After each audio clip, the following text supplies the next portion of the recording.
Então, boa tarde a todos e todas. Dando início à nossa atividade de hoje. Vamos apresentar agora a mesa redonda com o tema de criação, memória e documentação musical. Gostaria de então convidar a mesa, por favor, para compor a mesa aqui. Professor Dr. Harry Kroll. Não, desculpa. Harry Kroll. Que já está na mesa, na verdade, não precisa chamar para vir. Professora doutora Lenita, por favor.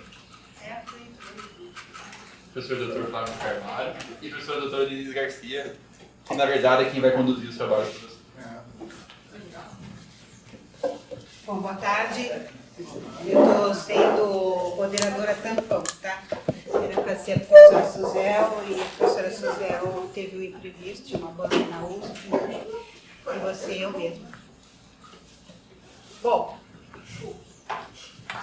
eu vou apresentar os três professores. O tema da mesa é criação, memória e documentação musical. E as três pessoas que estão aqui presentes têm trabalhos que têm muito a ver com isso, né? Harry Kroll é compositor, mas também é musicólogo, né? Também tem um trabalho importante na área de musicologia lá em Ouro Preto, né? Ah, eu achei que tinha. Assim? Ah, tá. Bom, eu já tive tenho uma relação com os três professores, né? O Harry foi meu colega na PUC de São Paulo, né? Quando eu fiz meu doutorado lá, você também estava lá. O Harry é compositor e musicólogo, é professor da Universidade Federal de Ouro Preto, não é? Não. Ou não, mais? Só há 26 anos. Eu saí de lá. Nossa senhora, então eu estou atrasada. Desde 94. É que aqui não está marcando onde que você está trabalhando atualmente. Escola de Música das Artes do Paraná e Orquestra Sinfônica Filarmônica da Vocês UFPR. tinham que ter escrito isso aqui, Me tá? desculpem, É, culpa eu nossa. sou tampão. Quando eu fui moderadora oficialmente, eu fiz um estudo de cada um do Humanas, mas hoje não fiz, ainda vai ter. Então, desculpe o meu atraso no tempo, professor no Paraná. Professora Lenita, minha colega de muitos anos aqui, né? É a responsável pela área de musicologia, né? Do Departamento de Música da Unicamp. E foi também coordenadora do CDMC, né? Nos anos 2000, entre 2006 e 2009, né? Professor, e agora mais recentemente estou aqui com o meu colega Flávio de Carvalho, que fez sua formação acadêmica aqui também, né, com a Adriana de Arola, e fez a única monografia que existe sobre Dinorá de Carvalho, né, e é um pesquisador da obra de Dinorá, está restaurando, tivemos agora o prazer de publicar o seu trabalho pela editora da Unicamp, né? A primeira partitura publicada pela editora da Unicamp, o que nos deixou muito, muito felizes, né? Então, eu abro o trabalho pedindo para o Harry falar, já que ele já até abriu aqui. Então, muito obrigado, é um prazer estar aqui. Eu estive na época da fundação do CDMC, em 89, e realmente é um prazer poder falar aqui. Não vou me estender muito. Quando o Tadeu me convidou para participar, a ideia que eu quis abordar é falar justamente dessa interface entre a pesquisa e a criação. Na verdade, eu, no tempo que vivi em Minas, que foi até os anos 90, eu trabalhei com pesquisa de música do período colonial, mas no sentido de reconstruir obras, de procurar entender a parte estética da música, um pouco a função social também foi me chamando a atenção, mas a minha atividade principal sempre foi a de compositor. E sempre me intrigava como relacionar uma coisa com a outra. Eu já tinha visto trabalhos de compositores do século XX que, de alguma maneira, tangenciavam essa temática. Quando se pensa numa obra como Pulcinella, de Stravinsky, por exemplo, essas releituras que começam a aparecer no século XX de música do passado, me chamavam a atenção, porque aquilo não era uma tentativa de reconstruir a música como ela teria sido, mas a invenção de uma coisa nova a partir de um objeto mais antigo. Me chamava a atenção frequentemente também o fato de que em outras áreas artísticas, como na literatura, no cinema, isso já era uma coisa corrente. Eu convivi muito com o Haroldo de Campos e ele tinha essa coisa de interação com o barroco, de conhecer, aprofundar no barroco e com isso trazer elementos para criar um discurso contemporâneo. O Glauber Rocha no cinema falou muito disso, Guimarães Rosa, em passagens lá do Grande Sertão Veredas, que ele pega diretamente citações da Renascença italiana, do Tasso, lá do século XVI. E 2 vezes eu tive a oportunidade de ver trabalhos que me chamaram muito a atenção, do Vire Corrêa de Oliveira e do Gilberto Mendes. E isso se deu por causa da ligação deles com Minas, lá com o Festival de Prados, e o contato que eles tiveram com a obra do compositor que viveu em Tiradentes, que foi o Manuel Dias de Oliveira. O Vire tem uma peça para coro que se chama Passos da Paixão, onde ele cita no meio da música os passos do Manuel Dias e transfigura isso completamente. E aquilo realmente me marcou muito. E trabalhando com os manuscritos antigos, em muitas ocasiões, inclusive tive a sorte de descobrir obras lá nos acervos de Ouro Preto e Mariana, eu fiquei pensando muito nisso. A primeira vez que eu escrevi uma peça com essa ideia foi uma sonata para violino e piano, que é uma forma sonata bem diluída, que eu chamei de Aluminium Sonata, a partir da estrutura da edição que eu vi de uma sonata de um compositor português muito pouco conhecido, Francisco Xavier Batista, uma sonata de 1793, para cravo com violino obligato. O violino mais acompanha do que sola. Então eu peguei mais ou menos a estrutura em 2 movimentos que a peça tinha e criei uma coisa nova em cima. A partir daí começou a me vir a ideia também de se construir algo novo a partir de ruínas do passado, ou seja, como alguém que chega, impõe o seu modelo, destrói aquilo que encontrou, foi embora, aquilo se esgotou de alguma maneira, e o que a gente tem para recomeçar é aquilo que ficou, né? Então, partir daquele fragmento para construir algo novo. E, enfim, na Aluminium Sonata foi só um conceito geral, e outras obras. Eu fui mexendo nisso ao longo da minha carreira. Eu componho bastante, minha atividade é muito intensa. Eu uso aqui o SoundCloud, mas aqui eu já tenho 127 faixas.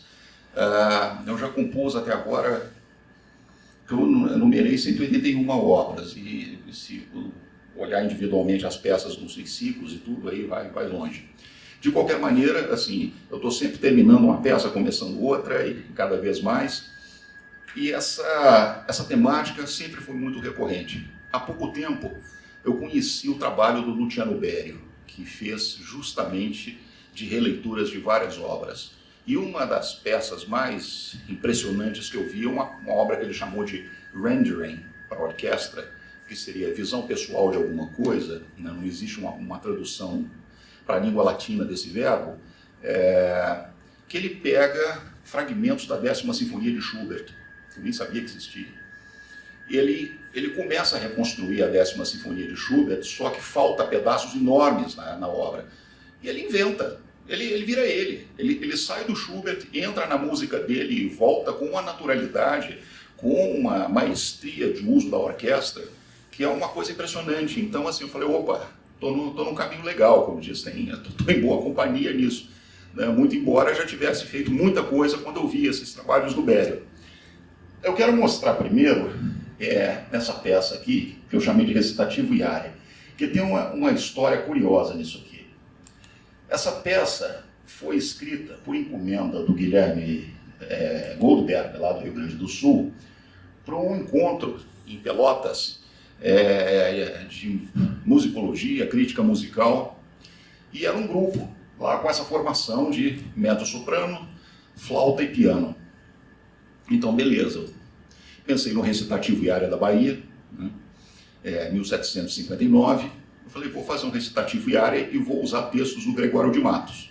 Porque aí, entrando num outro aspecto da criação, algo que sempre me incomodou até, é algo que eu chamo de pobreza de afetos em muito da música contemporânea. Assim, da música soar, por um período muito longo, soar sempre muito densa, muito pesada, com pouco espaço para, vamos dizer, para expressão de afetos mesmo. E eu comecei a pensar em maneiras de lidar com isso, né? Uma dos compositores que mais me libertaram nesse aspecto foi o Gilberto Mendes, não tem a menor dúvida, né? Então eu escolhi esses dois textos do Gregório de Matos a partir de um livro, na verdade eu tirei isso de um livro da Ana Miranda, que fala sobre as freiras, né? Que seja em silêncio, que era sobre as poesias eróticas referentes ao comportamento de freiras na Bahia e em Portugal no século XVI e XVII. E peguei esses dois poemas e fiz a peça. E quando chegou lá em Pelotas, a cantora se ofendeu. Eu não quis cantar, não. Disse que isso era machista.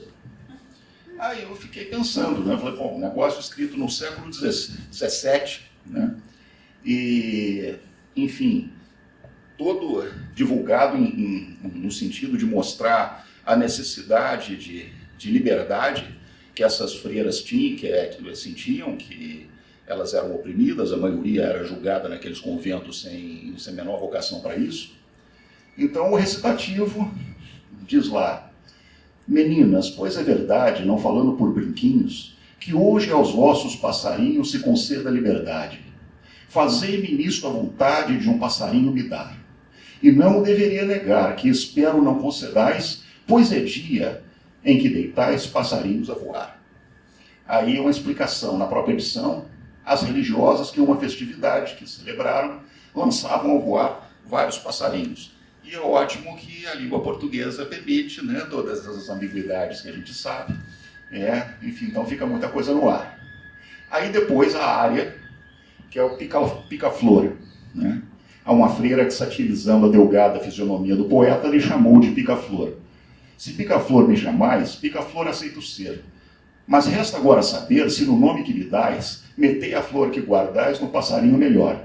Se me dais este favor, sendo só de mim o pica, e o mais vosso claro fica, quero que fico então pica-flor. Bom, a peça foi estreada no ano passado no panorama da música brasileira atual, curiosamente por uma cantora gaúcha que mora no Rio, a Maíra Lautert, e o Eduardo Monteiro na flauta e o Thaleson Rodrigues. Vou mostrar aqui como que eu penso na ideia do recitativo transformado num discurso, vamos dizer, bem pessoal, né, e contemporâneo.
mas um elemento, inclusive interpretativo, que eu gosto de escrever na partitura e que às vezes confundem os intérpretes de música mais contemporânea com o recitativo. Né? Eu gosto muito de fazer esse apoio, pode ser um acorde bem denso, bem complexo, colocá-lo em arpejo, né? Justamente para criar esse efeito, mas com uma sonoridade muito diferente.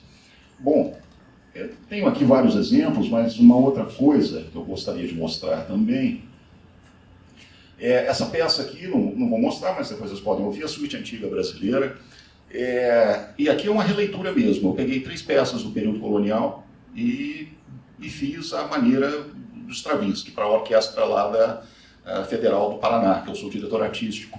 É uma orquestra, vamos dizer, comunitária, de estudantes, de pessoas aposentadas, a gente faz audição todo ano. E a gente já fez várias obras contemporâneas, mas desde que sejam escritas vamos dizer, para o nível técnico da orquestra.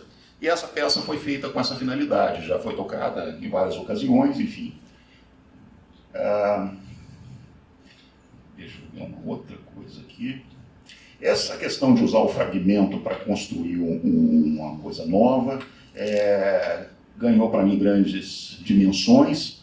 Um dos trabalhos que eu acho mais importantes que eu fiz foi com o meu segundo quarteto de cordas, que aconteceu o seguinte: o Quarteto Radamés Inátali do Rio gravou em Blu-ray todos os 17 quartetos em ambientes que, vamos dizer, compatíveis com a época do Villa-Lobos. No final, eles mostram um pedacinho do que seria o 18º quarteto. Parece que no leito da morte o Villa-Lobos deixou esboçado o 18º quarteto. Não tem nada ali, é um pedacinho de papel com algumas anotações. Eles começam a tocar e param, criam aquela situação. E eu fiquei doido com aquilo. Entrei em contato com eles, eles me mandaram uma cópia, estou tentando achar aqui.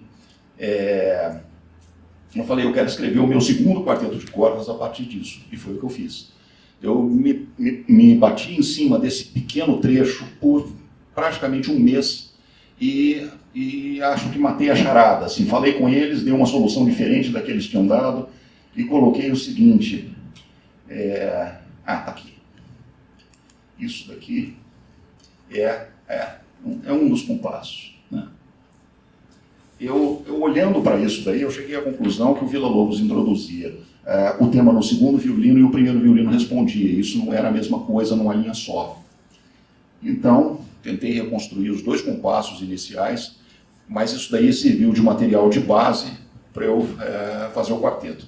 O quarteto é dedicado ao próprio Quarteto Radamés Inátali e, enfim, eles estrearam no Festival Villa-Lobos em 2012. Vou mostrar só o início para vocês verem como que a coisa funciona.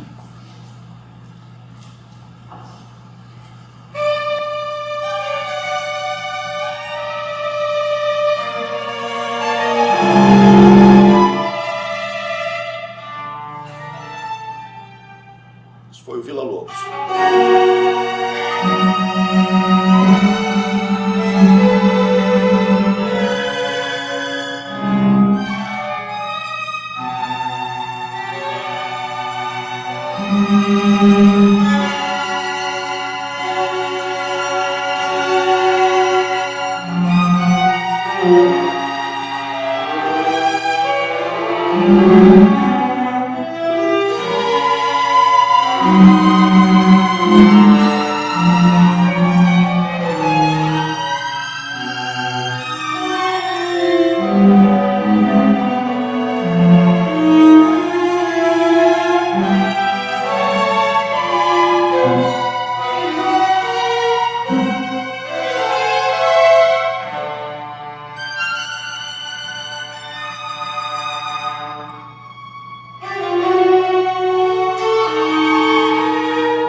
Ah, bom. Aqui o último. Aqui. E agora um último exemplo, rápido, né?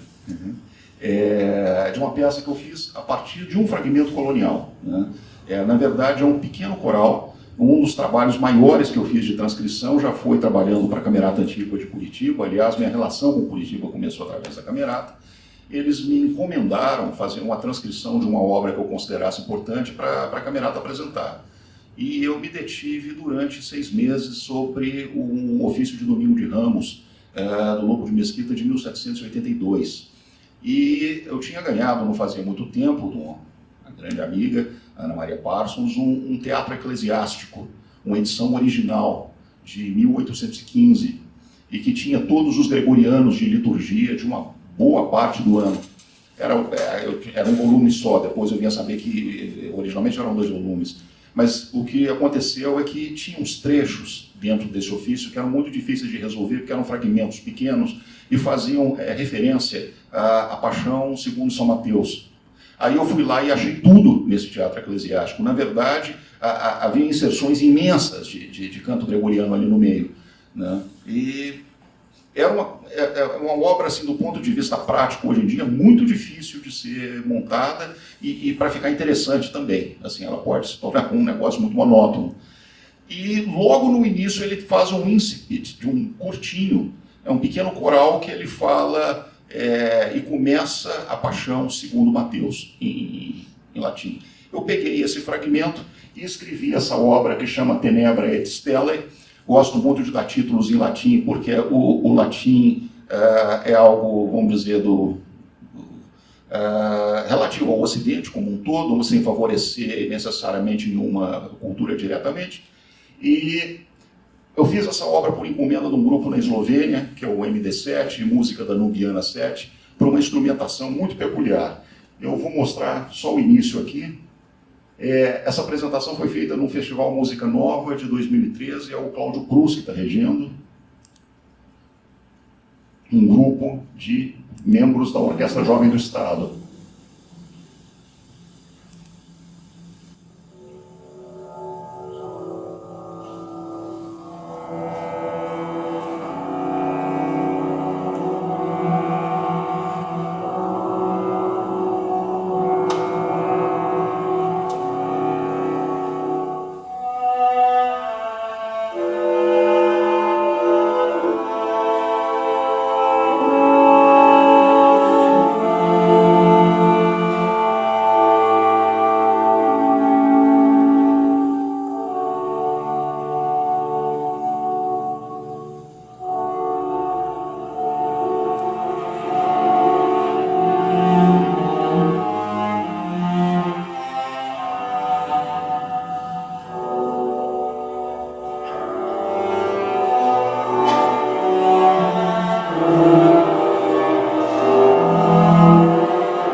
Aqui nessa peça vocês veem que são só instrumentos graves, flauta contralto, clarone, trombone baixo, 2 percussões, e sendo uma com 4 tímpanos de orquestra, inclusive, viola, violoncelo e piano alternado com celesta.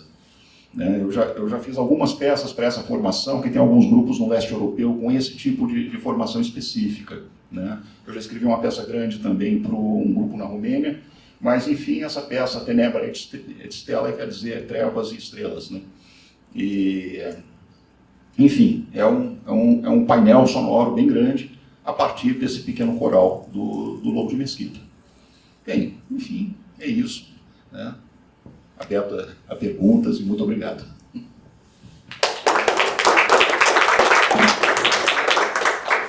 Daria para ouvir só um pedacinho da área? Sim, bom, se tem tempo.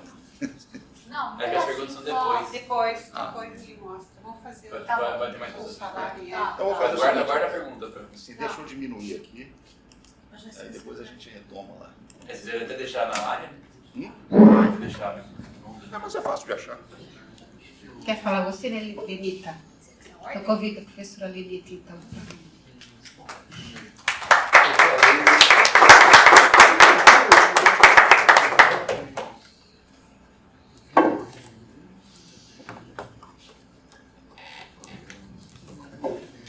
Eu queria agradecer o convite para falar aqui hoje um pouco das minhas memórias CTMC, né? Um pouco do meu processo, né? Que eu acabei chegando, como eu cheguei ao CTMC. Né? Então, o título é Duas Experiências na área de documentação musical, Museu Carlos Gomes e CDMC Brasil Unicamp.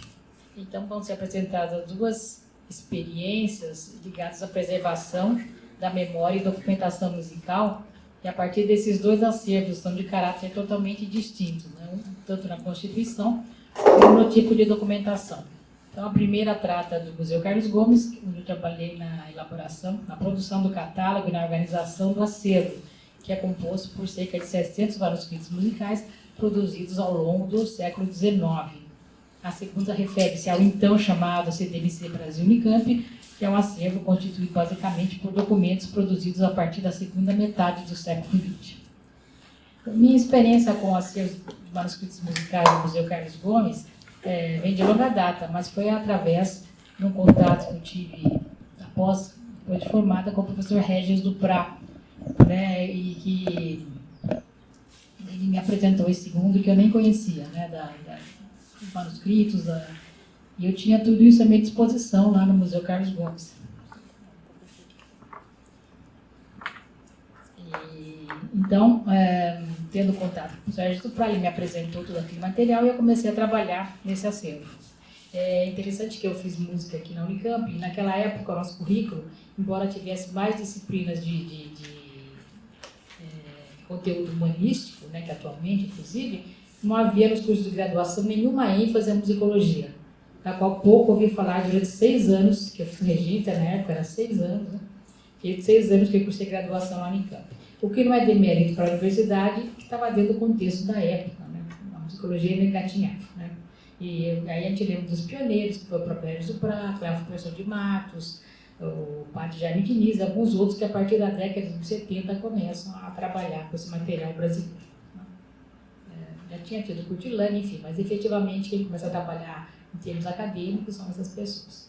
Então, após concluir o curso de música, ao participar de um congresso, eu tive a oportunidade de conhecer o professor Duprá, que se entusiasmou ao saber da minha proximidade com o Museu Carlos Gomes, em Campinas. Ele me apresentou os trabalhos no campo da preservação e da documentação do passado musical brasileiro e destacou a importância do acervo de Campinas para a preservação da produção musical do Brasil.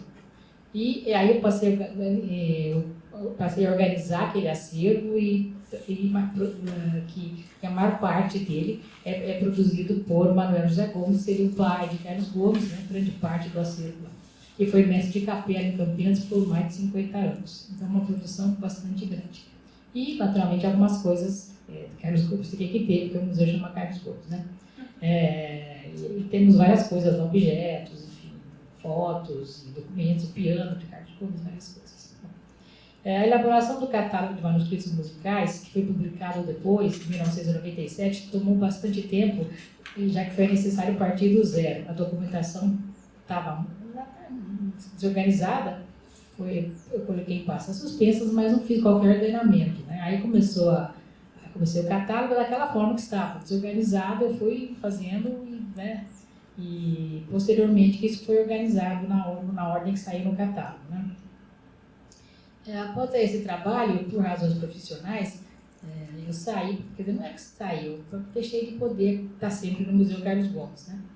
E essa documentação permaneceu muito tempo ainda sem um arranjo, até mais uns 10 anos, né? Depois, hoje ela ficou organizada, hoje já está bem arrumada.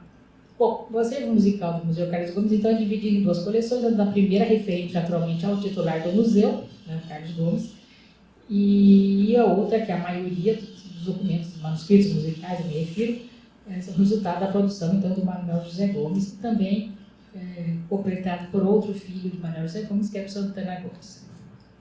Como resultado desse trabalho, foi publicado o livro Museu Carlos Gomes, Catálogo de Manuscritos Musicais, que contém uma descrição minuciosa do acervo. Esse catálogo inicial teve como base fichas descritivas que foram feitas à base da máquina de escrever, papel pautado, escrito tudo à mão, né? E, enfim, na publicação aparecem todos os itens da obra completa, como ela se faz, né? É importante destacar que o catálogo composto por manuscritos musicais produzidos em épocas mais recuadas é sempre passível de alterações. Com o passar do tempo, muitas obras que até então eram indicadas como anônimas podem ser reconhecidas por pesquisadores que tiveram contato com outras fontes nas quais aparece a mesma obra, mas com o nome de compositor. Ou pode ainda haver questionamento sobre a autoria de uma obra que o copista atribui ao compositor e que em outra fonte aparece do outro. Ou seja, trata-se de um objeto de pesquisa que não se conclui após a sua publicação. Sempre é possível que seja alterado e aprimorado. Bom, isso é basicamente o que eu fiz no Museu Carlos Gomes, claro que é muito maior, mas é basicamente o trabalho que eu fiz e continuo fazendo até hoje. Bom, graças a essa experiência com documentação musical, pude me inscrever em concurso para o cargo de técnico em documentação musical, o então chamado CDMC Brasil e Campo, no qual ingressei em 1994. O CDMC havia sido fundado em 89 e desde sua criação é dirigido pelo professor José Augusto Manes, responsável pela implantação desse projeto de cooperação entre o Brasil e a França. O CDMC brasileiro é então um braço do Centre de Documentation de Musique Contemporaine, sediado na Cité de la Musique em Paris, e na época contava com outros dois centros, que eram no Japão e outro na Alemanha. Como se vê, o CDMC da Unicamp era o único do gênero nas Américas. Certamente, a iniciativa do governo francês, com a criação desses centros, visava difundir a música francesa, mas desde o início, o CDMC teve entre suas propostas a formação de um acervo de compositores brasileiros contemporâneos.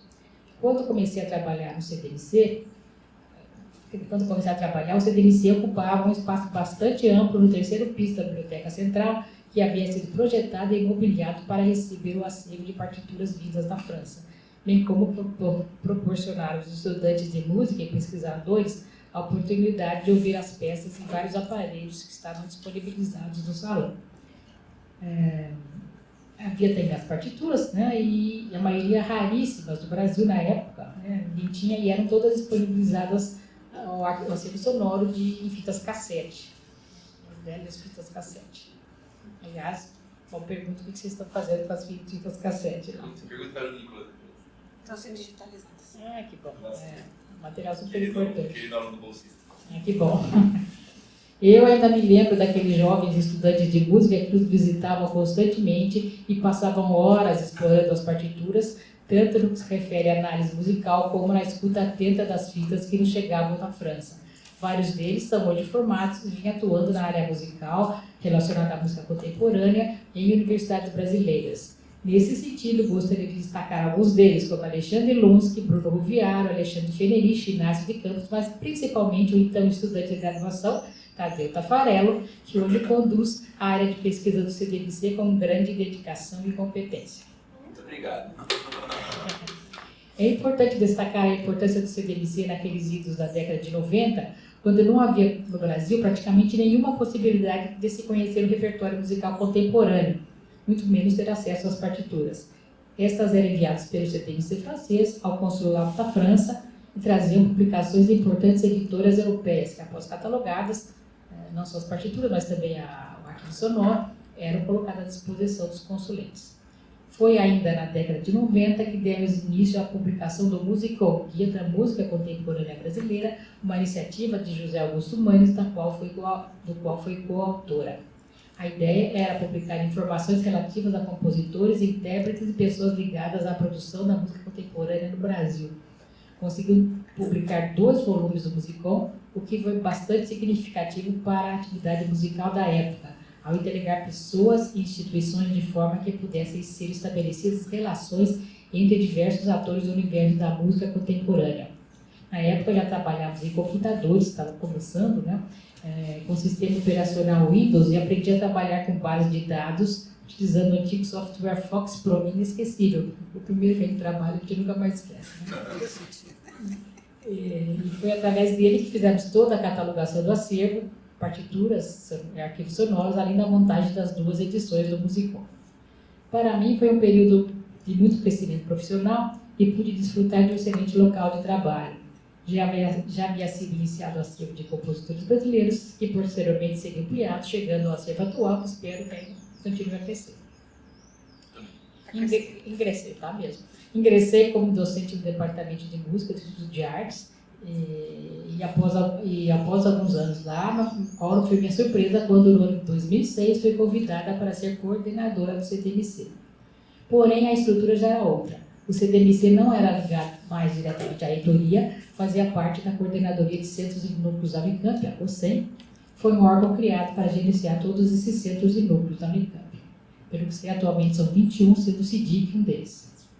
No que se refere à área física, o CDMC havia mudado do amplo 3º piso da Biblioteca Central, com sua bela vista para o Jardim do Básico, para o andar térreo do mesmo prédio, que era na planta original da Biblioteca Central, uma área vazada, era aberta, aquilo, né, não tinha nada ali que dava um destaque àquela estrutura arquitetônica do prédio.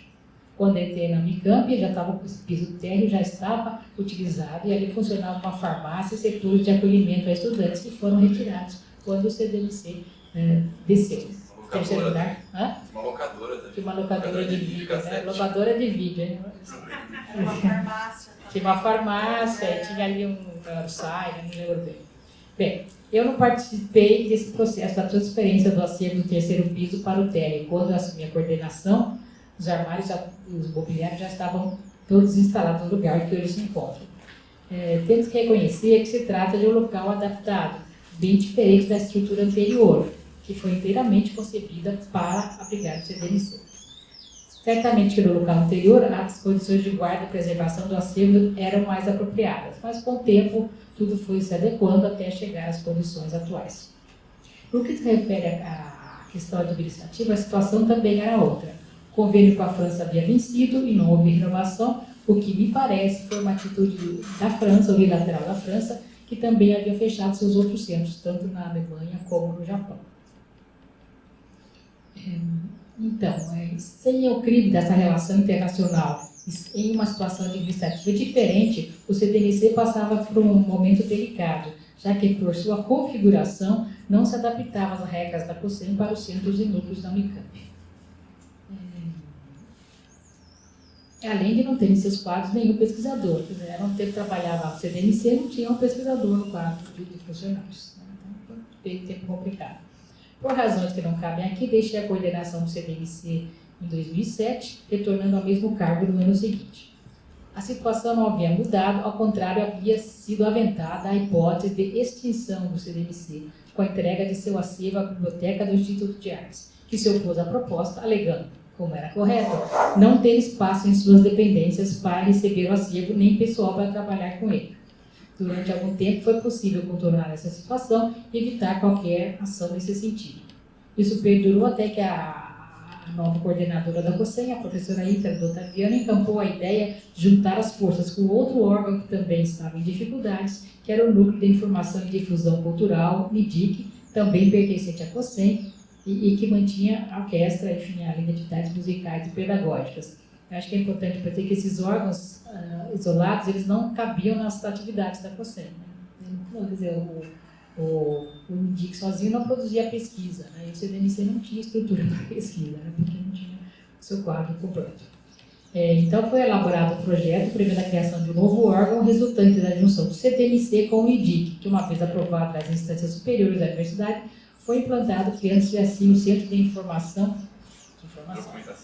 Documentação e Difusão Cultural, o atual CIDIC. É porque o IDIC era integração. Não, né? integração mesmo. Integração. Centro de Integração, Documentação e Difusão Cultural, o atual CIDIC. O que acrescentou foi a documentação que não tinha no NIDIC. Isso. O NIDIC era um D só, o CIDIC 2 vezes. Tem 2 Ds, né? Desde a primeira vez que assumi a coordenação, o CDMC, dessa vez, quando entrei como coordenadora, o CDMC já enfrentava dificuldades. Como dito anteriormente, não havia no seu corpo funcional quadros técnicos para trabalhar com a documentação ou alguém que conhecesse a especificidade da documentação. Os funcionários da administrativa eram poucos e nenhum deles sabia a música ou entender uma partitura, mesmo porque isso não fazia parte das atribuições deles. Não tinha obrigação nenhuma de saber, era pessoal administrativo. Além do que, não havia capacidade financeira para organizar eventos ou mesmo solicitar recursos para tal. Não participei do processo de criação estabelecido do CIDIC, imagino que tenha sido bastante complicado, mas fico contente ao pensar que, mesmo às duras penas, foi possível impedir que o CTMC fosse extinto ou que seu importante acervo fosse diluído a alguma dependência da universidade. É com muita alegria que, apesar dos percalços, tombos e desvios, estou aqui hoje comemorando os 30 anos do CDMC, que agora conta com uma estrutura bem mais sólida, produz pesquisas e trabalha intensamente na divulgação da música contemporânea, ainda mais podendo contar com o apoio da Orquestra Sinfônica da Unicamp, que agora faz parte da mesma família. Deixo aqui meus parabéns à professora Denise, que coordenou a maior parte dessa transformação, que deve ter sido bastante complicada, juntar coisas, né? E ao professor Ângelo Fernandes, atual coordenador do CIDIC. Desejo que o CTMC possa cada vez mais atuar na divulgação da música contemporânea, por vezes descuidada nos cursos de música e nas salas de concerto, e que continue esse importante trabalho de formação e acervo de música brasileira contemporânea, demonstrando a força da música produzida no Brasil, principalmente nesse momento de obscuridade. Então, isso aqui foi mais um depoimento do momento, né, que eu entrei, que era um outro momento, quando eu entrei na Unicamp, foi em 94, para trabalhar no CTMC como funcionária, era um outro momento, enfim, e depois, quando eu retornei para a coordenação em 2006, a situação já era bem complicada, talvez pela falta de entendimento da universidade, o que significava aquele centro, o que significa a documentação musical, enfim, uma área mais tecnocrática, né? De repente eles não tinham muita ideia e realmente quando foi criada a COSEM, criou uma dificuldade, porque não tinha aquele perfil que a COSEM existe. Hoje já tem pesquisador, tem uma estrutura que já se adapta a isso, né? Na época não tinha. Então, eu acho que foi essa minha passagem pelo CTMC, eu consegui ser muito produtiva no sentido de fazer coisas, enfim, né? Nessa dificuldade, foi um momento em que foi possível segurar aquilo para chegar num ponto hoje bastante adequado para o lugar que ele está hoje, né? Então, eu repito, parabéns aí para vocês e desejo que vocês continuem aí a produzir bastante, né? Então, pesquisas, enfim, trabalhos, acervos. Então, parabéns a todos. Então, um parabenzinho para mim também, apesar de não ter sido porque eram tempos muito difíceis para o CTMC naquela época, né? Mas o importante é que ele está aí. Então, é isso que eu tinha a dizer. Obrigado, hein?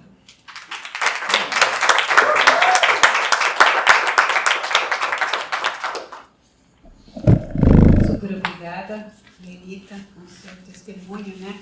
Eu vou chamar agora a professora Fábio Carvalho, que então corresponde ao terceiro período do CDMC.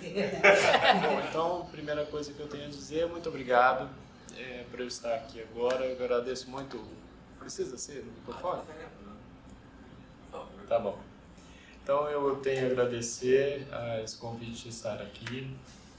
Agradecer ao professor Manes, porque, embora eu esteja aqui colateralmente, né, não participei de todo esse processo, mas eu estou muito feliz de ter sido aceito pesquisador no centro aqui, ter sido tão bem acolhido pela professora Denise, pelo Tadeu e todo mundo do CDMC, Fabiana e tudo mais. E a minha contribuição foi um pouco relacionada à questão da criação dessa coleção de Norai de Carvalho, né? E para quem não conheceu a Norai de Carvalho, aí está uma das fotos dela que ela mais gostava, que mais apareceu nos jornais e programas de concerto, né? A Norai é de 1895, morreu em 1980, embora haja várias idades da Norai por aí, essa é a idade oficial dela, né? Porque eu fui atrás do certificado de batismo da Norai e descobri essa data. Então, aí está a Norai de Carvalho. Eu não conheci pessoalmente a Norai, não sou parente da Norai, né?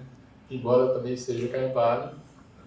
Então, a criação desse acervo e dessa coleção de Norai de Carvalho me possibilitou estar agora aqui falando para vocês, e só como um exemplo, eu gostaria de mostrar para vocês como eu consigo, a partir dessa coleção, contar para vocês um pouquinho sobre a biografia da Norai, só com as fotos que tem nesse acervo, né? Então, a Norai se mudou de Uberaba em 1910 e foi morar com os irmãos, que são todos esses aí, né? E depois em São Paulo ainda nasceram mais dois, e mais ou menos nessa data de 1910. E nessa data, a Norai é a mais velha, a mais alta ali, ela entrou para o Conservatório Dramático e Musical de São Paulo, que foi inaugurado em 1909, né, um ano antes. Só que ela diz que entrou no conservatório com 10 anos de idade, mas isso não é verdade, porque ela já tinha 15 anos quando ela entrou no conservatório. Então, ela se formou em 1916, na mesma turma que o Mário de Andrade, e aqui nós temos o diploma dela. Essa é uma cópia de 1944, que ela mesma mandou tirar, porque ela perdeu a cópia original. E aí nós podemos ver as notas da Norai de Carvalho, que se formou com 10 com distinção no Conservatório Dramático Musical. Nos jornais, sempre que a Norai ia fazer algum concerto, sempre estava lá, a melhor aluna do Carlino Crescenzo, né? A aluna mais destacada do Conservatório Dramático Musical de São Paulo. E aí está os 10 que ela tirou, que, pelo que eu sei, era uma nota difícil de conseguir. Em 1920, ela foi laureada, ela ganhou um concurso que foi feito pelo governo do estado de Minas Gerais. E ganhou uma bolsa para estudar na França, onde ela ficou por 3 anos. Junto com ela, também ficou em segundo lugar a prima dela, a dona Nair de Medeiros, que foi professora depois na escola de Norai de Carvalho por muitos anos. Foi inclusive professora da professora Maria Lúcia Pascoal, que estava aqui hoje cedo. E eu acredito, e segundo a família também acredita, que ela só foi a Paris porque a prima também foi laureada, porque sozinha ela não iria, né? Em 1923 ela volta para o Brasil, e essa é a foto que está no cartaz do primeiro concerto que ela deu no Brasil após retornar de Paris, né? E a Norai, ao longo do tempo, ao longo da sua carreira, teve muitas das suas obras premiadas pela PCA e outros prêmios, e essa é um diploma da última obra dela, que foi premiada em 77, que é a Missa de Profundis, da qual a gente não tem ideia de onde está a parte orquestral. A gente só tem o coro, né? O que é uma pena. Mas nós temos 2 gravações dessa obra e talvez a gente faça um projeto para fazer uma recuperação disso. Vamos ver.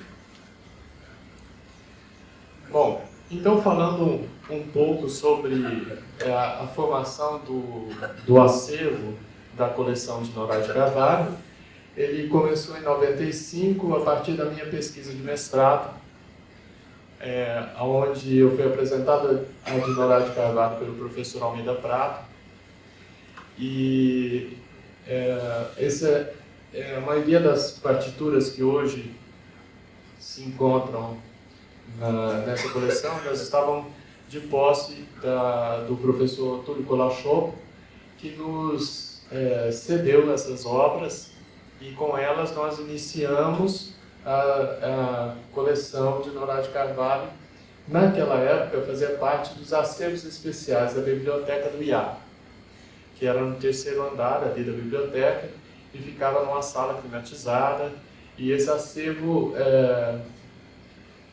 foi sendo ampliado pela colaboração de outros compositores que tinham obras da de Norai, intérpretes, né? Eu coloquei alguns aqui, né, que é o Oswaldo Assé, da Lídia Limonda, o Sérgio Denucci, a Silvia Maltese, o Almeida Prado, a Maria Lúcia, eu mesmo, que recebi muita coisa da família da de Norai e doei para esse acervo, né? Uma das pessoas que mais trabalhou nesse sentido foi a professora Maria Lúcia Pascoal, junto com a Silvia Maltese, que contactaram com muitos intérpretes da de Norai para que enviassem obras da de Norai para cá. E em 2004, a partir do projeto Restauração de Acervos de Música Brasileira, a coleção de Norai de Carvalho foi incorporada ao CDMC. Esse projeto foi iniciativa do professor Manes, da bibliotecária Maria Lúcia de Castro, que era a bibliotecária na época do IA, e a professora Maria Lúcia Pascoal, com o patrocínio da Petrobras Cultural naquele momento. Bom, hoje a coleção de Norai de Carvalho está organizada por instrumentos, né, como vocês podem ver aqui, e está localizada lá no CIDIC. E a coleção é composta de manuscritos autógrafos, cópias manuscritas de obras da compositora e de outros compositores, edições e cópias de edições. Outros documentos também são arranjos e instrumentações feitas pela autora de outras peças, como Bach, Schubert, são peças manuscritas que ela fez, programas de concertos, recortes de jornais sobre compositores, diplomas e cartas. As cartas são uma parte bastante interessante desse acervo, porque ela tem cartas de muitos compositores importantes do século XX que escreveram para ela de uma forma muito querida. E algumas descobertas já foram feitas nesse acervo. Por exemplo, a orquestração para os jogos no Parque Dom Pedro II, que ele é só catalogado com partitura para piano. E nós descobrimos aqui uma orquestração que ela fez e que não estava catalogada no catálogo de obras. As 7 canções para canto e orquestra também, que é inédita, e a valsinha, Danças Imperiais para Orquestra de Câmara, que é feita para madeiras, trompas e cordas, que também é inédita.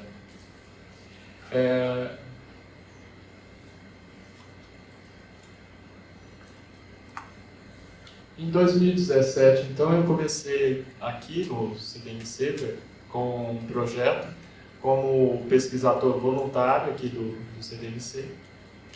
E o meu projeto é esse aí, pesquisa em edição crítica de 3 obras locais da compositora de Norai de Carvalho presentes no CDMC da Unicamp. Então, eu trabalhei com essa bibliografia, que é baseada na equidótica, e na crítica textual.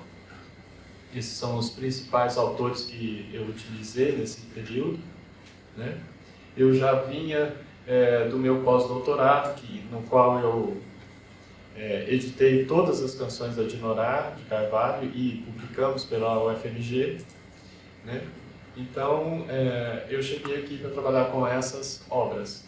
O Salmo 23, 22, o Bom Pastor, Quebra-Barítono, Conjunto de Câmara, e o texto bíblico é de tradução do Goffredo Teles, que essa obra já havia recebido o prêmio de melhor obra de câmara no ano de 71.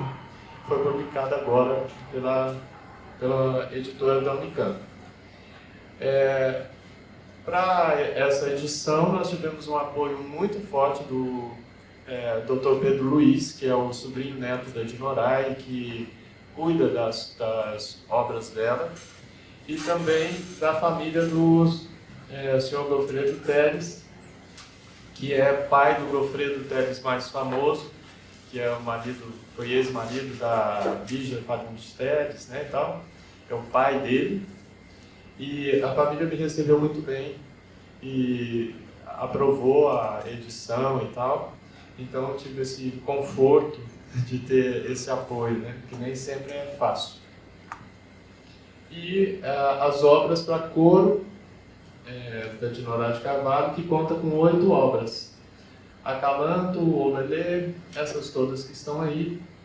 E das obras para coro da Dinorá de Carvalho, 2 obras estão desaparecidas, que são 2 obras que ela fez para um colégio de freiras em São Paulo, que eu não vou me lembrar o nome agora, e infelizmente não consegui encontrá-las. As outras obras para coro estão aí e elas já foram aprovadas para edição, né? Devem ser editadas, publicadas agora no final do ano, no início do próximo ano. E as 7 canções para canto e orquestra, que é uma novidade, que a gente não sabe quando foi publicado, que a Dinorá pensou nessas obras, porque já existe uma obra anterior que chama-se 6 canções para canto e orquestra, que é o mesmo elenco de obras, e nas 7 canções ela acrescentou o acalanto, que é uma obra que ela já tinha composto em 36. E ela reorganizou e chamou de 7 canções. Elas estão em outra tonalidade, né? E a gente não sabe muito bem quando é que ela reorganizou dessa forma, ou quando ela retrabalhou essas obras e chamou de 7 canções nesse momento. Todas essas canções são orquestrações de originais que já haviam sido escritas para piano e canto. E nós estamos num processo agora de reconstrução de algumas partes instrumentais que sumiram. Então está a cargo do Tadeu fazer essa reconstrução de alguns instrumentos que a gente não tem. Tem a versão para piano que tem ajudado na reconstrução dessas obras, né? Todas elas a gente tem manuscritos, né? São tudo manuscrito. E esses manuscritos são interessantes, porque a Dinorá não tinha um só copista, ela tinha vários copistas que trabalhavam para ela, algumas professoras da escola trabalharam para ela.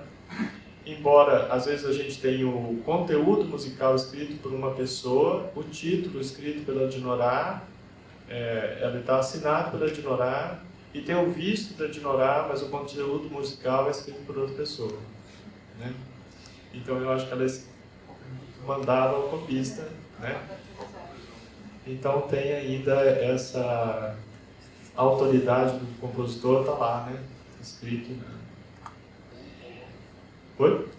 Não, cópia autorizada.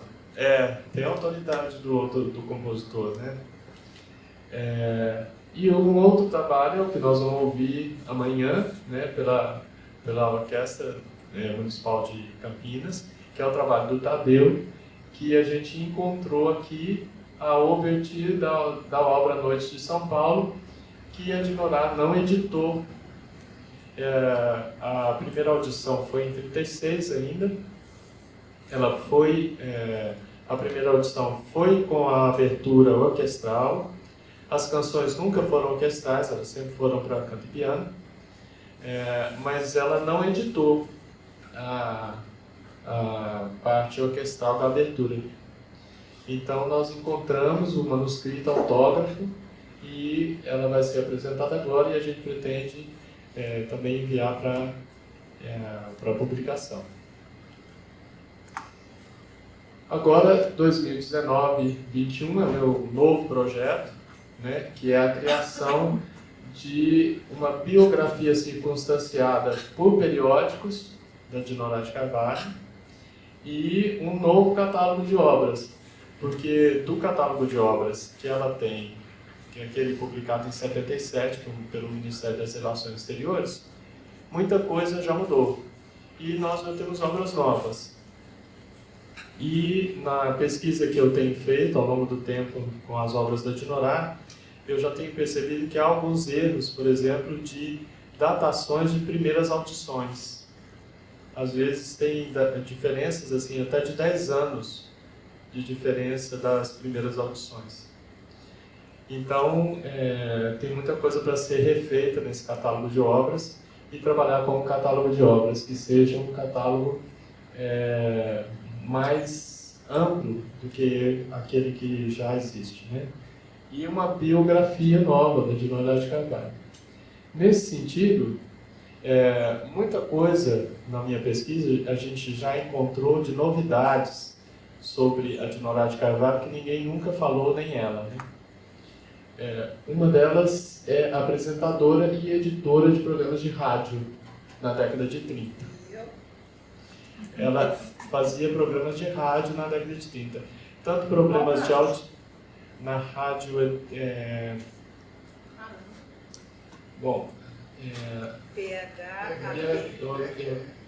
Gazeta, Rádio Gazeta. Rádio Gazeta, né?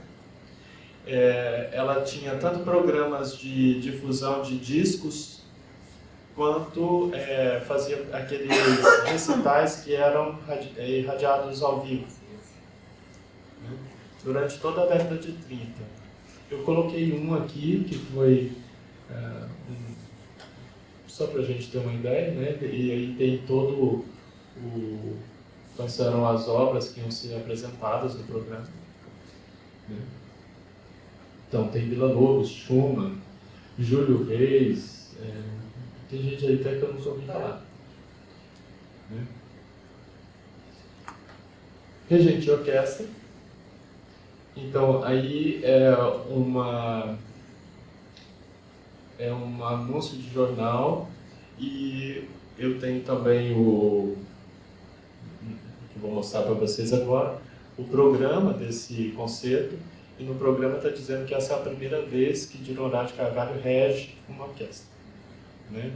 Então é bem interessante, porque são 3 estreias do Gabriel Migliori, né, da Dinorá, e do Odmar Amaral Gurgel. É a estreia dos 3 como regente.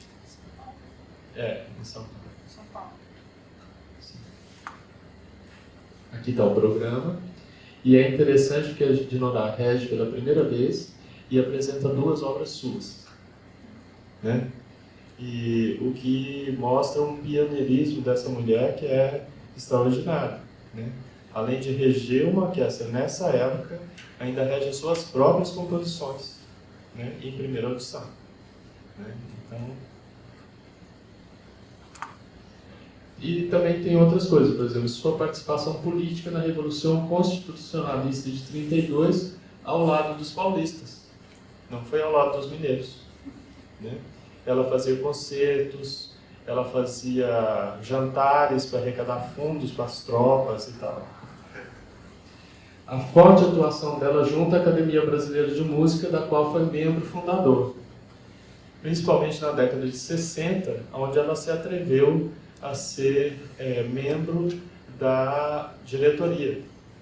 Então, nos jornais do Rio de Janeiro, se não me engano, no Jornal do Comércio, no Rio de Janeiro, sai a ata de todas as reuniões da academia. Então você percebe lá o que ela votou, qual foi o voto dela a favor ou contra, qual era a posição dela na academia e tal.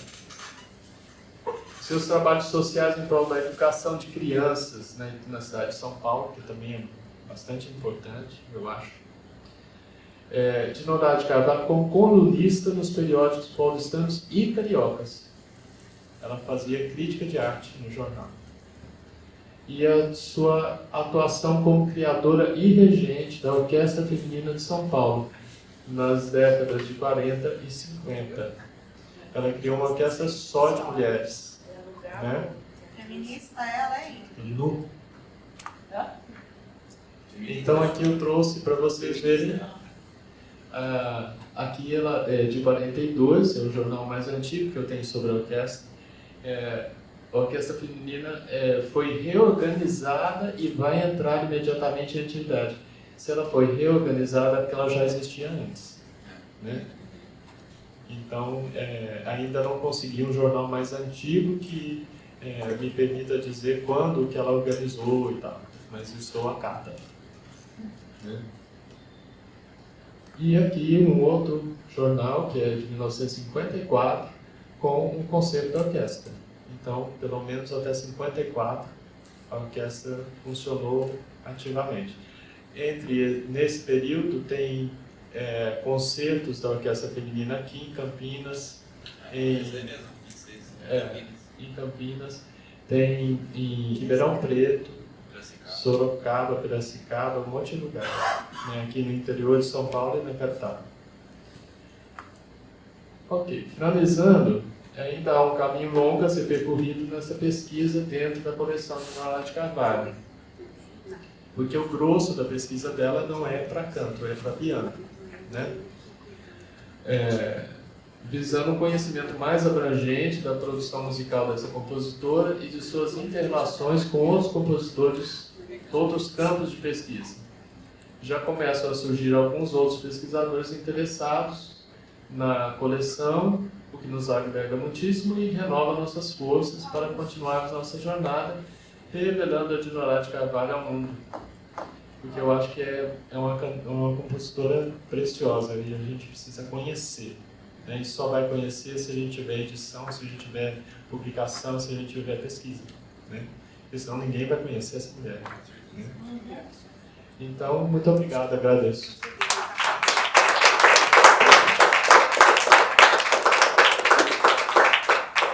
Lúcio, acho que foi uma direta. Eu também achei. Bom, quando eu cheguei em 2010, para complementar um pouquinho, quando eu cheguei em 2010 na coordenação do então SIDIC, né? A gente também, a professora, eu soube que a professora Maria Lúcia Pascoal já tinha orientado a iniciação científica para organizar um pouco a coleção, mas ainda estava mais ou menos, e a primeira coisa que eu fiz foi justamente escrever um projeto para um aluno de iniciação científica que então organizou todas as obras, limpou, restaurou, tal, e fez uma catalogação, mas era um aluno de C, né, quer dizer, só listou as obras e foram inseridas, acho, né? Eu já li, não foi? Não está Foi o Ricardo Lira. Não está no Sofia, ele fez. A gente utiliza o que ele fez. Ele fez, Então, aí teve a Cíntia Albrecht. Eu propus a ela fazer exatamente o que você vai fazer agora, né? E ela chegou a fazer um projeto e não mandou para a FAPESP, eu queria matar ela, né? Então eu fico muito feliz, né, pelo seu trabalho. E eu fiquei em choque justamente quando eu fui orientar essa iniciação científica, que fui buscar, né, os documentos, e fiquei em choque de ver que só existia o trabalho do Flávio.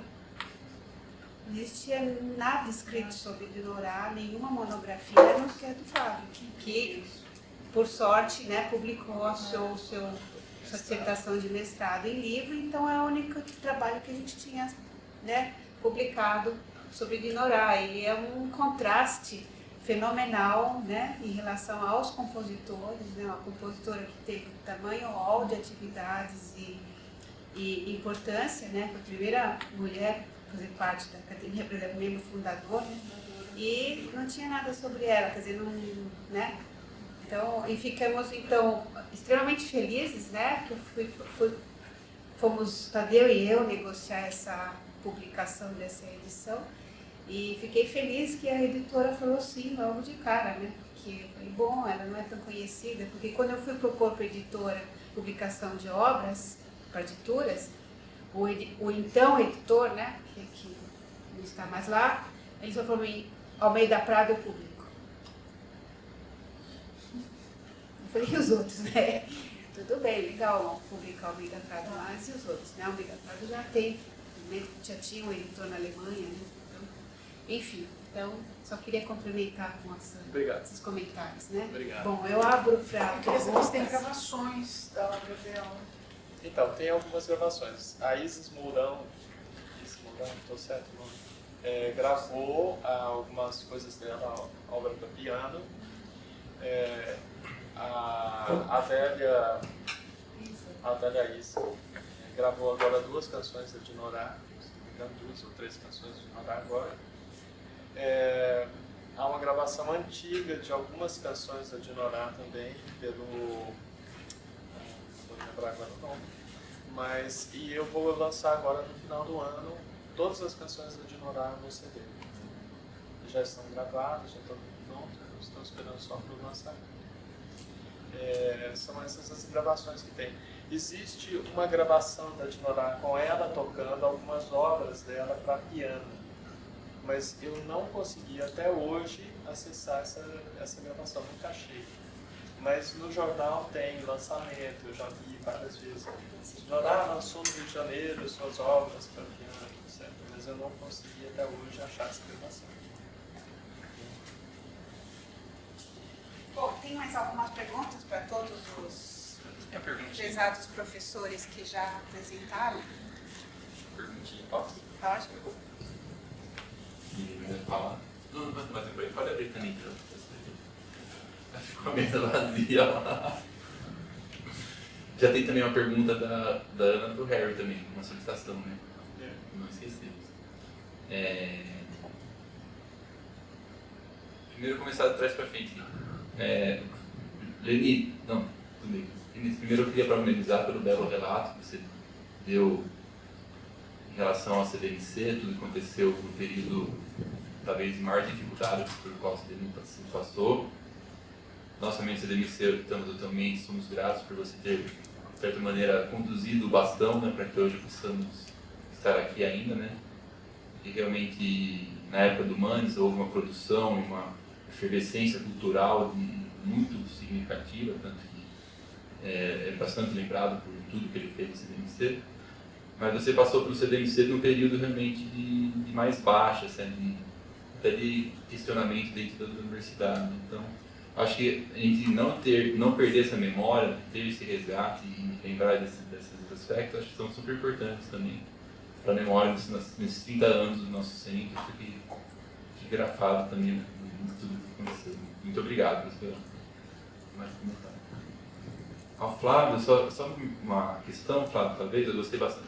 Bom, eu estou acompanhando muito o seu processo, né? Estou o tempo todo trabalhando junto, trabalhando inclusive nas edições também, né? Aliás, eu agradeço muito você por ter me trazido para dentro do acervo da Dinorah Carvalho, porque não era um acervo com o qual eu estava trabalhando realmente no CDMC. Estou fazendo isso com muito gosto, cada vez pegando mais gosto pela obra dela, por sua conta. E tanto que você me provoca, me traz junto e faz com que eu saia do meu conforto para trabalhar com a Dinorah. Então, na verdade, eu quero agradecer muito por isso daí. E para o Harry, tem uma pergunta, na verdade, mais interessada, de uma certa maneira. Você falou que você é diretor da Orquestra Filarmônica da UFPR. Então, se há alguma maneira de propor alguma proposta artística para a orquestra, uma obra que possa ser tocada num futuro breve na orquestra, essa é uma pergunta. Bastante interessado, por sinal. Possível sempre é, claro. Claro que a gente faz uma avaliação da possibilidade, enfim, mas estamos abertos, sim, a propostas. É mais uma questão de poder colocar na agenda limitação técnica da orquestra. Nós não fazemos muitos concertos por ano. Por exemplo, este ano vão ser só 3 concertos, como só temos 2 ensaios por semana. A orquestra leva um certo tempo para preparar os repertórios. Mas a qualidade da orquestra melhorou bastante. Bom, você teve lá o ano passado, viu, num concerto. E aí, assim, vamos dizer, estamos abertos. Se quiser mandar, pode mandar. Vamos conversar depois. Analisar. Mais alguém gostaria de falar? Bom, na verdade é Denise que comanda aqui. Mais alguma pergunta? Oba. Eu queria fazer para a professora Leni.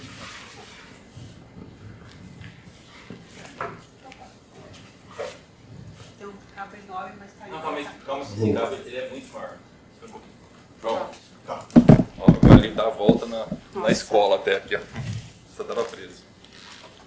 A Lenita tem, bom, eu nem sei se existe outro caso de alguém que tenha trabalhos de peso em acervos tão distantes cronologicamente, né, como você trabalhou com o Museu Carlos Gomes, século XIX, CDMC. Eu queria que você comentasse assim, diferenças que você vê no trabalho com acervos tão distantes como esse, diferenças ou semelhanças, né, que você possa ter notado e que possam servir para aprimoramento desse tipo de trabalho. Só começar a passar aqui, porque esse é com fio, vai todo mundo vai dar um rosto geral.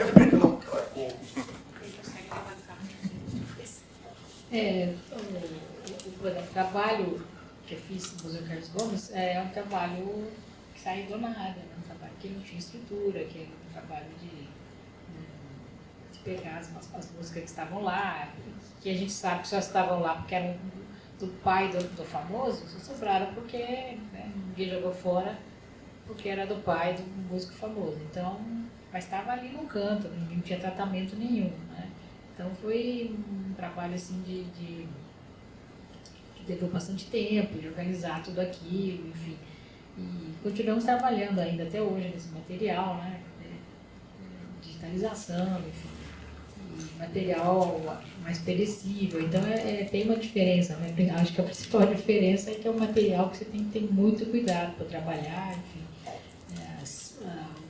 O papel, às vezes, você sabe, às vezes o papel, a tinta come papel, essas coisas todas, né? E é um acervo que não teve grandes problemas assim de perdas, né? De sofrer muito. De Campinas é meio seco, assim, não tem muito essa questão, né? Então mas foi um trabalho do zero. Agora, o trabalho no CDMC já vi o material pronto, havia mais descrição, né, daquele material, porque já vinha, quando eu trabalhava lá, já vinha as coisas prontas da França, né? Então vinha, a gente tinha que fazer a catalogação daquilo e disponibilizar, né? Então era um trabalho bem diferente, com material já recente, né? Não tinha, no CDMC não tinha papel velho, né? Era tudo... Começa a ter mais isso que eu fiquei pensando, quer dizer, final de carvalho já é, né? Já Então, tem coisa mas não velha. é velho. As minhas partituras daqui vieram lá da França estão começando a ficar velhas. Ah, é bom. Aí, então, elas chegavam fresquinhas, né, digamos assim, na época. A gente ia pegar lá no consulado e elas vinham para cá, né? Então, foi um trabalho muito diferente, não só dos documentos em si, mas da maneira que eles eram descritos, né? Quer dizer, no CDMC a gente não precisava escrever a obra, não sei mais o que, escrever, né? Como foi no Museu Carlos Gomes, aquele material já vinha pronto, né? E na época, quando eu retornei, já como coordenadora, já não tinha esse convênio, então já não vinha mais nada da França. Então aí era o material do acervo brasileiro que ainda estava lá várias coisas, mas ainda também não estava na questão de organizar aquilo, que também eram papéis bem mais recentes, né? Então os cuidados são bem outros, né? Então, na verdade, acho que a grande diferença é que aquele era um material do Museu Carlos Gomes, um material perecível, antigo, e né, limpar, organizar. Não que isso não seja necessário o CDMC também, mas era bem mais recente e já vinha coisa meio pronta para a gente, não vinha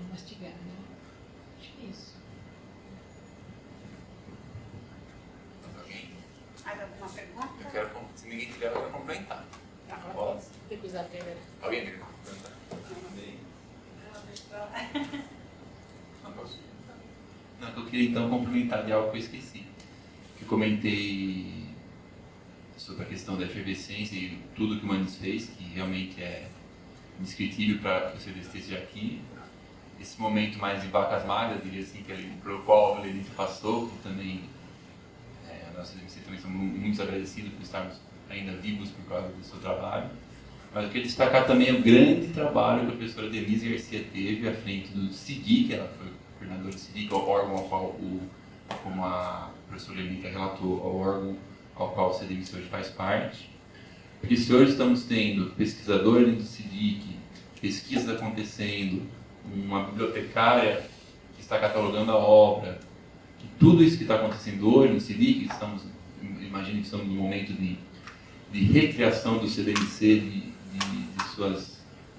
suas propostas de pesquisa e tudo mais, é um outro momento ainda. Acho que tudo isso está acontecendo é graças à professora Denise por todo o esforço que ela teve frente à direção do CIDIC, eu também sou muito grato a ela. Também parabenizo porque, como eu estava num outro momento, né, e você que teve um outro professor lá, né, que também participou, mas você que pegou a autora unha, então acho que realmente merece os nossos parabéns. Acho que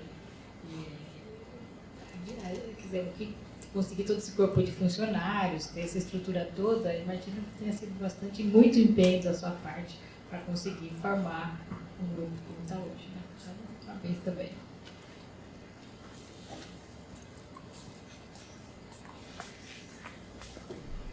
Bom, só para complementar, foi mesmo muito difícil, tá? Apesar do núcleo ter sido aprovado pelo Consuna em dezembro de 2009, esse novo núcleo, nós tivemos 2 anos para fazer o redesenho dele, implantação, então ele tinha que virar um núcleo de pesquisa, então um acervo de documentação e um outro núcleo que é de difusão cultural, né, que é praticamente a orquestra era um corpo de extensão, fazer concertos, não tinha pesquisa. E a gente precisava, então, num prazo pequeno, de 2 anos, né, redesenhar o núcleo para que ele tivesse, e que ele fosse um núcleo só. Porque se pega um pedaço aqui, outro ali, até hoje ainda luta, ainda existe um pouco essa... Ainda os supervisores de cada parte ficam olhando só o seu umbigo. Então, o regente da orquestra olha só a orquestra, o regente do coro olha só o coro, né? Então, existe um esforço grande que a gente fez em construir projetos conjuntamente, né? E trazer a pesquisa não só na área também musicológica para o CDMC, mas para a área de performance, né? Da orquestra, e que as duas coisas se casassem, né? Então, foi um desenho... Eu acho bárbaro, né? Eu lembro que eu fui conversar com o pró-reitor na época e ele falou: a senhora pegou um abacaxi na sua mão. Eu falei para ele: eu prefiro pensar que eu peguei um campo de possibilidades. E realmente eu acho que a gente... Não imagina um acervo que não tinha nem bibliotecária quando eu cheguei lá. Como é que um acervo sobrevive sem bibliotecária, sem pesquisador, né? Coitado do Luiz e da Benita. Aí a gente conseguiu vaga, aí foi uma briga para conseguir vaga. A gente no centro de pesquisa sem pesquisador, consegui 2 vagas, né, para pesquisador. Ainda está faltando pelo menos uma, que eu gostaria de conseguir ainda. Mas a gente, depois de 2 anos de luta, era luta mesmo, tá? Toda segunda-feira eu falava: qual bomba que vai explodir? Porque a gestão da época, da reitoria, apesar do Conselho Universitário ter aprovado a implantação do núcleo, me dava a impressão que a reitoria queria ter fechado. Então era tudo do contra, assim. Inclusive a gente recebeu uma carta de expulsão do espaço do CDMC para 30 dias. Não veio nem para nós, foi para o diretor da Biblioteca Central. A gente tinha 30 dias para sair de lá. E para onde? Não tinha lugar. Eu falei: vou encaixotar o assento. Aí fiz uma luta, né? A professora Ítala, muito apoio da diretora, da coordenadora da cozinha, ela falou: se precisar a gente deita na porta a hora que eles vieram te desalojar a gente. Mas não chegou a tanto. Eu fiz toda uma argumentação baseada na implantação do CDMC, as obrigações que a Unicamp tinha em relação a esse acervo, de deixar disponível publicamente. Fiz um cálculo de metragem, quanto metro quadrados que precisava pela lei por funcionário para comprovar que a gente não podia ir para um lugar menor que este, né? Que aquele que já é pequeno, né? E no fim a gente conseguiu ficar, né? Mas eu lembro que eu caí na besteira de contar para o Manis, não devia ter contado. Ele quase teve um troço. Quase teve um troço. Mas assim, a gente conseguiu, né? Agora, eu tenho a sensação que eu engatei a segunda e o Tadeu engatou a terceira. Engatar a quinta, né? Chega lá, chega. Bom, agradeço todo mundo pela mesa. Temos agora um coffee break, né? Obrigada.